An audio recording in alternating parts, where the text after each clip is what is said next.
The Assembly will hear an address by His Excellency Recep Tayyip Erdogan, President of the Republic of Turkey. I request protocol to escort His Excellency and invite him to address the Assembly.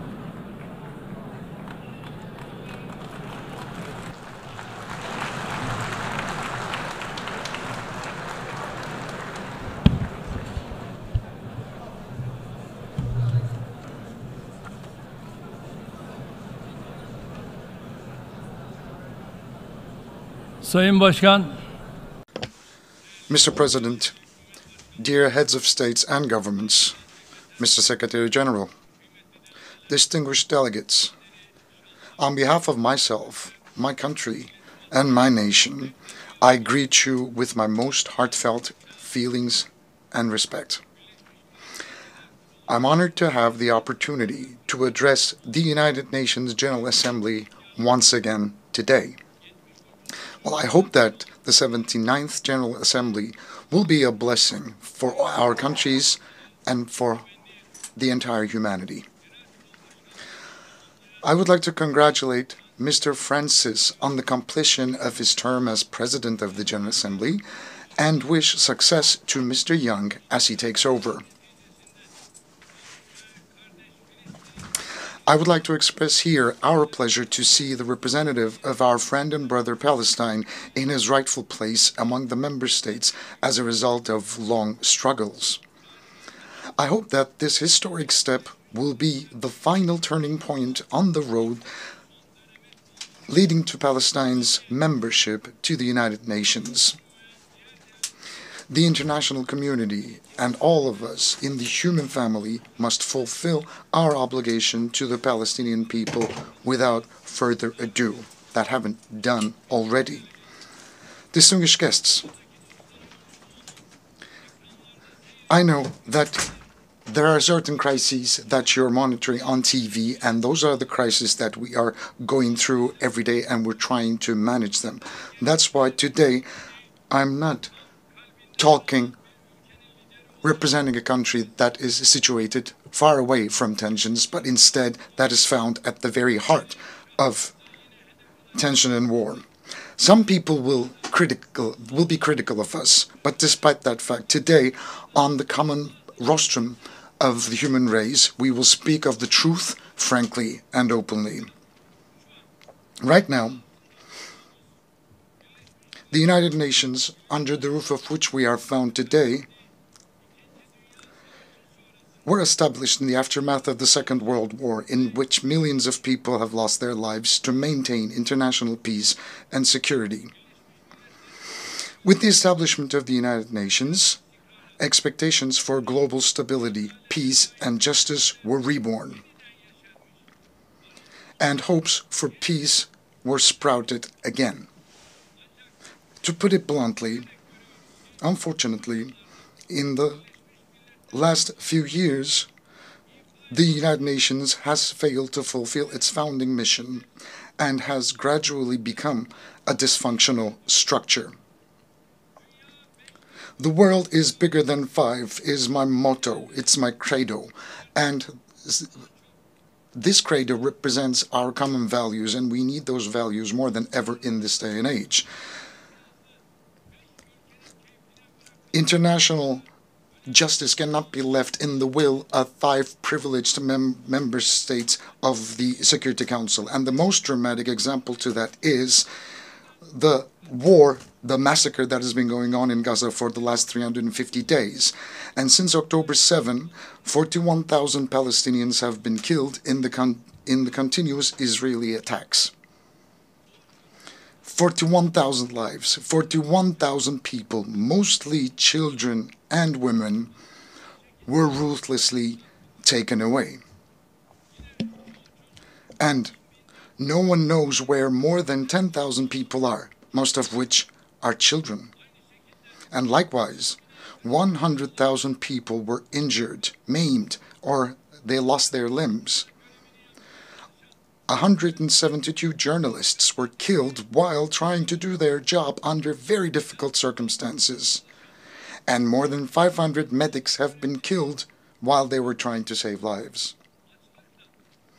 Humanitarian aid workers and the United Nations personnel who came to the rescue of the people of Gaza who were struggling with hunger and thirst were killed.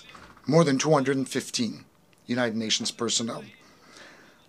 They hit marketplaces, tents, and camps where the refugees were sheltered. They hit 820 mosques and 3 churches that shouldn't have been touched even in war. And they deliberately hit dozens of hospitals, hundreds of schools, more than 130 ambulances carrying patients. They shredded the Charter of the United Nations from the rostrum of the United Nations and shamelessly challenged the whole world, who are people of conscience. From this very rostrum, they challenged them. My friends, leaked images from Israel's prisons, which it has turned into concentration camps, clearly show what kind of barbarianism we are facing. As a result of Israeli attacks, Gaza has become the world's largest cemetery for women and children. More than 17,000 children were targeted by Israeli bullets and bombs. Hind Recep was only 6 years old. He and his family were seeking safety when their car was hit by Israeli forces. He lost everything. He lost his mother, father, siblings, cousins. He lost all the hopes he had packed, and only he survived. He waited desperately for rescue for 12 days. Will you come to take me? I'm fearful. Was waiting for a helping hand to reach out to him for 12 days. Despite the level of our world has reached, despite the technology at our disposal, despite our organizations with huge budgets employing tens of thousands of personnel, as a human family of 8 billion inhabitants, we haven't yet managed to rescue a 6-year-old girl, which is actually like an injured sparrow trapped under the rubble that was shaking before our eyes. Hundreds of Gazan children died and are still dying because they cannot find a morsel of a dry bread, a sip of water, and a bowl of soup. In Gaza, not only children are dying, but also the United Nations system. The values that the West claims to defend are dying. The truth is dying. The hopes of humanity to live in a more just world are dying one by one. I am asking you bluntly here, openly, frankly. I call out to you, oh, human rights organizations. Are those in Gaza and the West Bank not human beings? Do children in Palestine have no rights? Can't they play out on the streets in their homelands safely? And calling out to the international press organizations, aren't the journalists murdered by Israel on live TV your colleagues, whose offices were actually raided as well? I call out to United Nations Security Council. What are you waiting for to prevent the genocide in Gaza, to put a stop to this cruelty, this barbarianism? What are you waiting for to stop Netanyahu and his network, who is endangering the lives of the Palestinian people, which is a part of a mass murder network? And what are you still waiting for to stop them, putting to danger their own people and the entire region for political gain? I would like to call out to the countries supporting Israel in an unconditional manner. How long are you going to be able to carry the shame of witnessing this massacre? Dear friends, while children are dying in Gaza, in Ramallah, in Lebanon, while babies are dying in incubators, unfortunately, the international community has given a very bad test and failed in a big way. What's happening in Palestine, look, is a sign of a great moral collapse. I believe that the peoples of the world, the leaders of countries and international organizations should reflect on this painful picture, upon this painful landscape. And I would like to state very clearly and loudly here, the Israeli government, disregarding basic human rights, trampling on international law at every opportunity, is practicing ethnic cleansing, a clear genocide against a nation, a people, and occupying their lands step by step. Palestinians, whose freedom, independence, and most basic rights have been usurped, are rightfully exercising their legitimate rights of resistance against this occupation and ethnic cleansing. The just resistance of the Palestinian people against the occupiers of their land is too noble. It's honorable and legitimate to be called illegitimate. It's heroic and it's noble.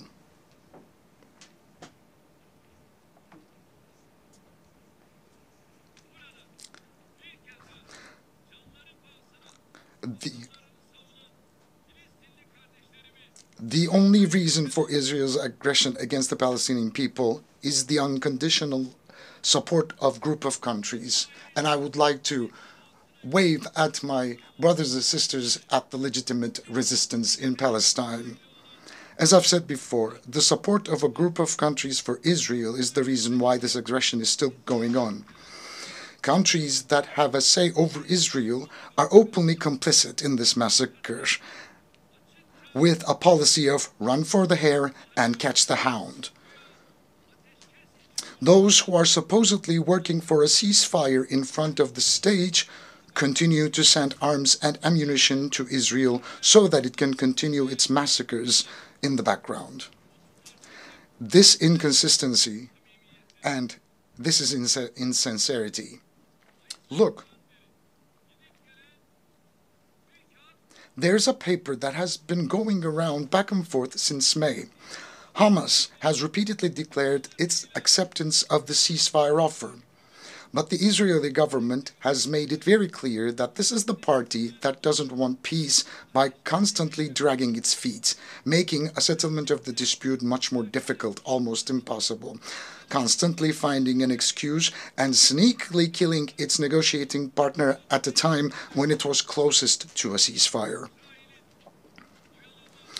Israel's stalling and deception should not be given any more credit. In the absence of the implementation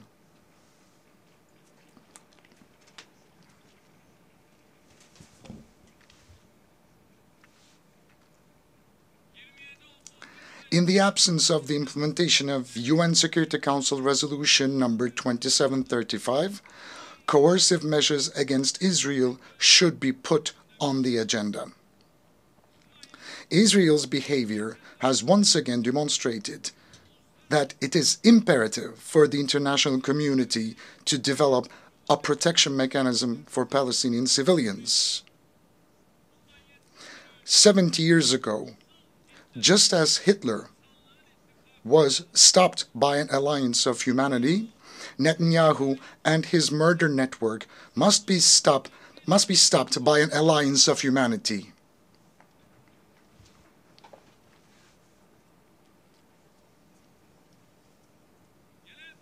We believe that the General Assembly's authority to recommend the use of force, as in the 1950 Resolution on Unity for Peace, should be considered in this process during this time.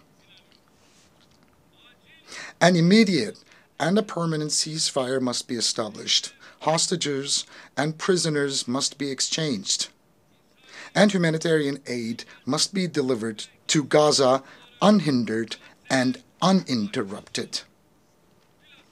It's very, very important that we extend a helping hand to the people of Gaza, especially before the winter season, when conditions on the ground will become even more challenging. Look, right now, 70% of the water supplies and 75% of the bakeries in Gaza have been destroyed. 95% of health centers were partially or completely damaged. 150,000 houses were completely destroyed, 200,000 houses were partially destroyed, and 80,000 houses become uninhabitable. Infectious diseases such as polio and hepatitis are on the rise. The people of Gaza receive only a quarter of the aid they urgently need. That's what they have access to. And as Turkey, we have been providing humanitarian aid to our brothers and sisters in Palestine, and we will keep on doing that. With more than 60,000 tons of aid, Turkey is the country sending the largest amount of aid to Gaza. Likewise, by halting commercial transactions with Israel, we have demonstrated our stance on this issue. Now, during the last couple of weeks, attacks by Israeli have been increased in Lebanon, and we are by the side of Lebanese people and the Lebanese government.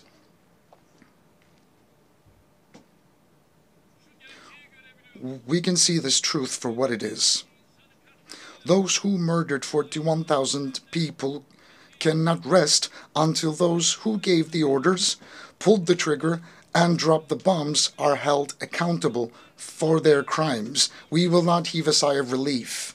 Our conscience will not go silent. The bill for the billions of dollars of damage caused in the cities that have been destroyed, wrecked, and reduced to rubble must and will be compensated by the perpetrators.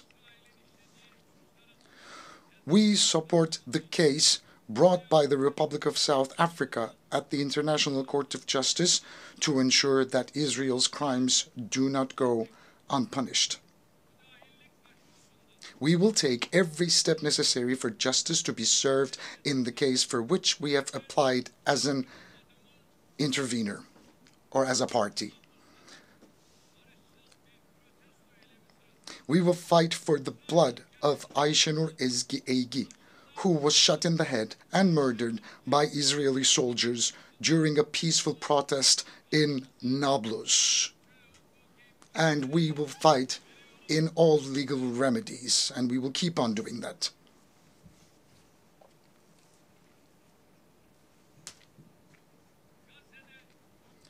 While a ceasefire in Gaza is urgently needed, the underlying problem in the Israeli-Palestinian conflict is the Israeli occupation of Palestinian territories. Based on the 1967 borders, an independent, sovereign, and geographically integrated Palestinian state with East Jerusalem as its capital must come into being. This cannot be delayed any longer. I would like it to be known that we are closely following Israel's increasing attacks on our first Qibla, Al-Aqsa Mosque and Haram al-Sharif. I would like to state once again on this podium as Tayyip Erdogan once again that I'm not using a language of politics.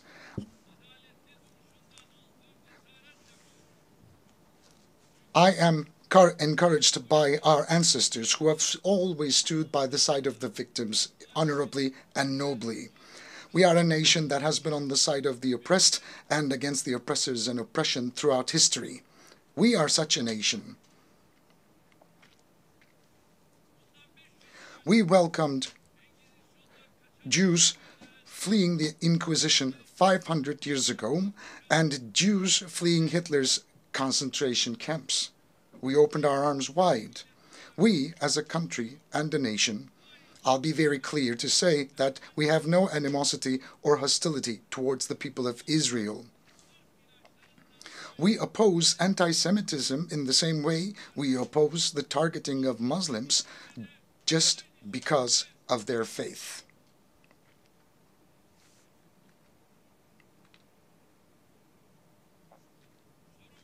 Our problem is with the massacre policies of the Israeli government. Our problem is with the oppressor and the oppression, just as it was 5 centuries ago. Everybody should know about this. We will always speak of the truth and speak of what's right and what's fair. Even if some people will be uncomfortable, we will continue to shout out the truth and stand by the righteous and boldly say that we will speak of what we know is right, even though it will hurt some people.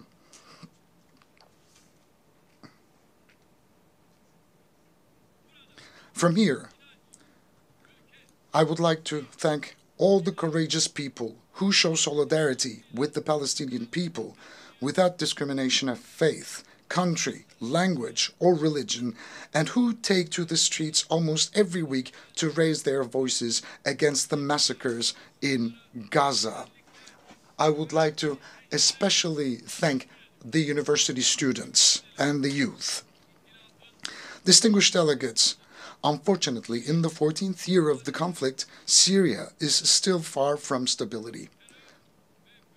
The economic and humanitarian situation in the country, in the grip of terrorism and separatist organizations, remains dire. On the basis of UN Security Council Resolution 2254, we hope to advance the political process and achieve national reconciliation.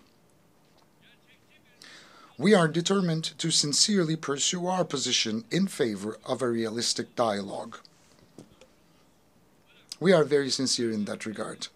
Our neighbor Iraq, while continuing its fight against terrorism, is taking decisive steps towards development, reconstruction, and reintegration with its region. And the international community must support Iraq's efforts. In this context, it is important to implement initiatives such as the Development Road Project, which will benefit the entire region on a win-win basis. The success of all these efforts depend on the complete elimination of the terrorist threat in Iraq, in particular the PKK. We are strengthening our common action plan with another neighbor of ours, Iran, in the region in order to establish stability and peace. It's going to contribute tremendously to our efforts. The war in Ukraine has been going on for 3 years, and we are still away from establishing a permanent peace and stability. As the arms race accelerates, the space for diplomacy is shrinking. It's very important that diplomacy and dialogue will ensure territorial integrity and sovereignty of Ukraine, and our support for those endeavors of Turkey will continue even strongly. And again, during this process, we are determined to implement the Montreux Convention on the Straits. We will rigorously implement the Montreux Convention. We support the peace process between Azerbaijan and Armenia and hope that this process will be concluded as soon as possible with good news. We support continued high-level contacts between the two countries. And we are focusing on dialogue.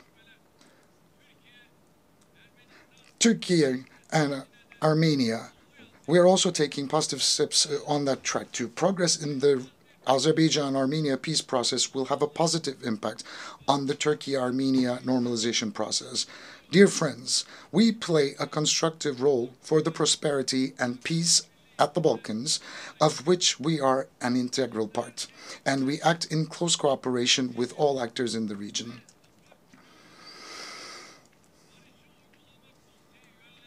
As a member of the Steering Committee for Peace Implementation Council, we emphasize the importance of the sovereignty, political unity, and territorial integrity of Bosnia and Herzegovina on every platform, and continue our contribution to Operation EUFOR Althea.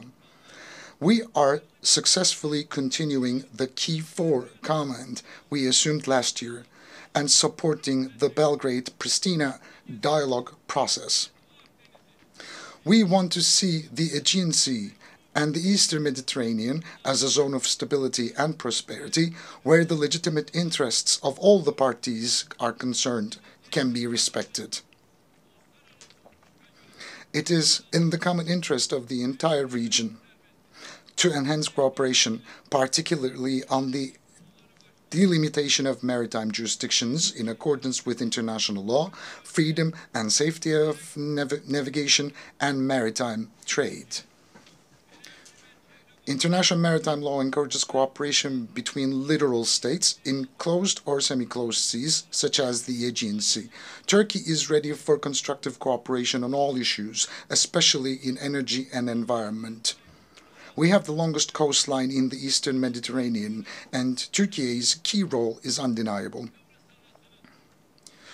Turkey has legitimate rights and authorities in the western part of the island of Cyprus, while the Turkish Cypriots have legitimate rights in the areas around the world.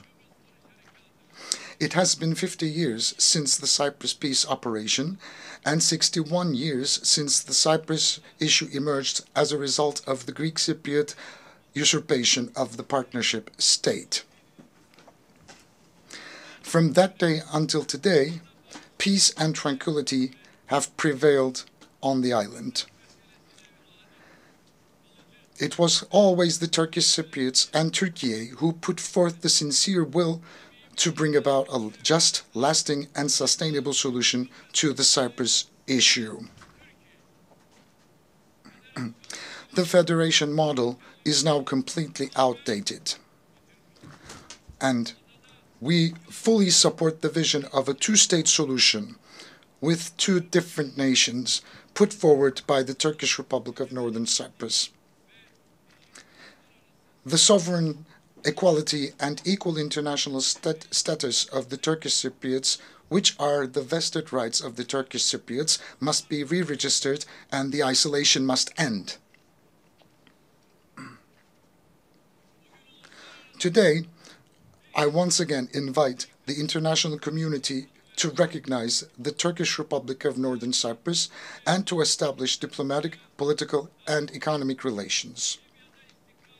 We actively support the stabilization of Libya and the preservation of the unity and integrity of the country. We call on all states to sincerely stand by Libya at this very sensitive time and contribute to building trust between the parties.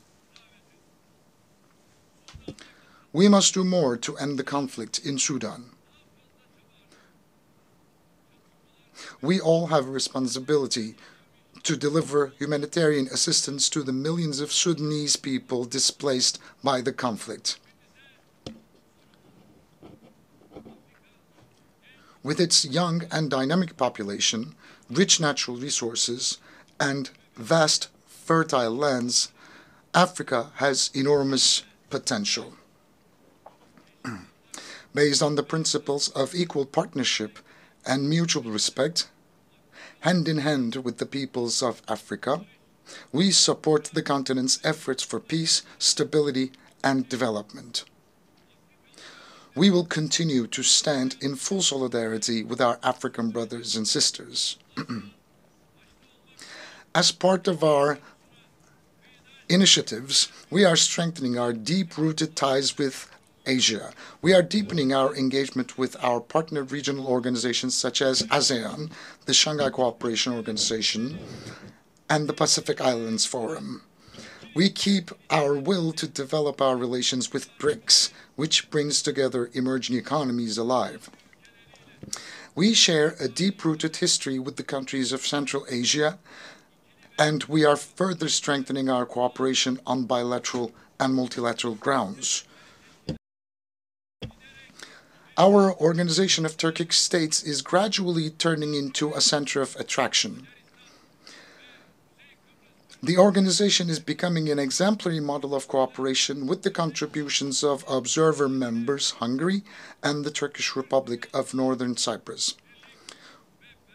We will further strengthen our unity and our togetherness as the Turkic world. And within the framework of respect for China's sovereignty and territorial integrity, we are in close dialogue with China to protect the fundamental rights and freedoms of Uyghur Turks, with whom we have strong historical, cultural, and humanitarian ties.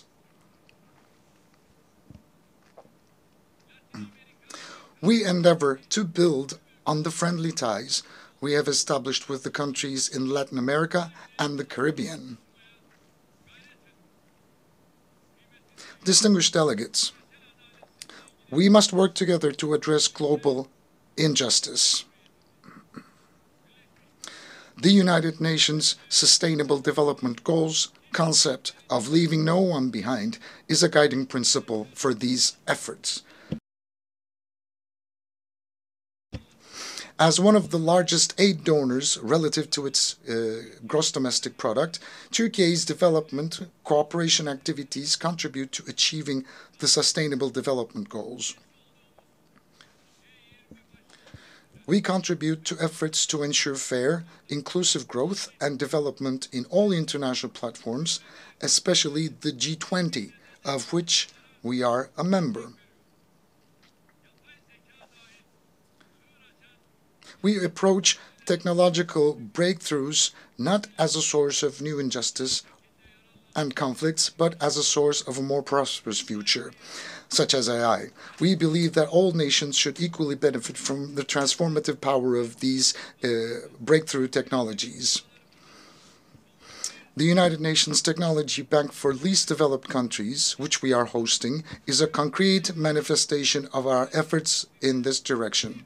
But unfortunately, the cyber terror attacks that took place in Lebanon last week show us once again how deadly these technologies can be used as weapons. I approach the climate change issue from that same perspective. No country can tackle emission reductions and climate change adaptation alone. The most important issues for developing countries are financing, technology transfer, and capacity building. I sincerely believe that the COP29 climate summit in Baku will contribute to the solution of these issues.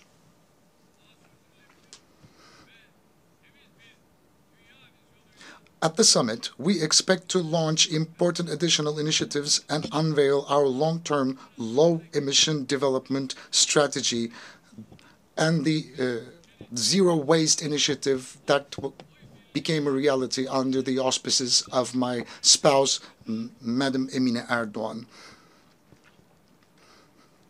And with mutual agreements, we have taken our domestic affairs and initiatives to international agendas.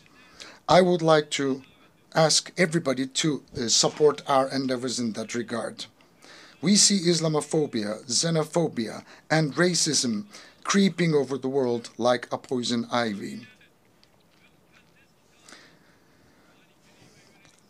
We can see that every week attacks are taking place upon our mosques and our holy book of Quran. In the middle of Europe, people's homes are set on fire and lives are taken because of their ethnic and religious affiliation. Their lives are taken away from them and their fundamental rights are being suspended. And nobody can ignore this growing danger any longer. On March 15th, 2024, we expect a special envoy to combat Islamophobia to be appointed at the United Nations as soon as possible, as envisaged in the draft resolution adopted on March the 15th.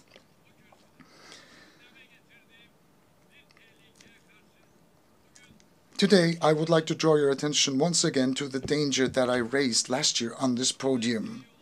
Attacks on the institution of family, the pillar of society, are increasing. The disgrace staged at the opening of the 2024 Olympic Games has revealed the extent of the threat we face as humanity.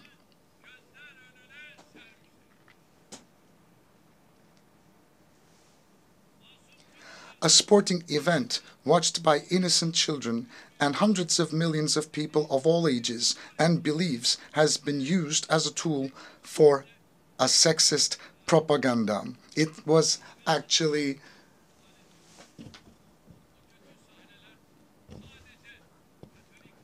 a parade of bad scenes. Those disturbing scenes of evil have wounded not only the Catholic world, the Christian world, but everyone who respects the sacred values.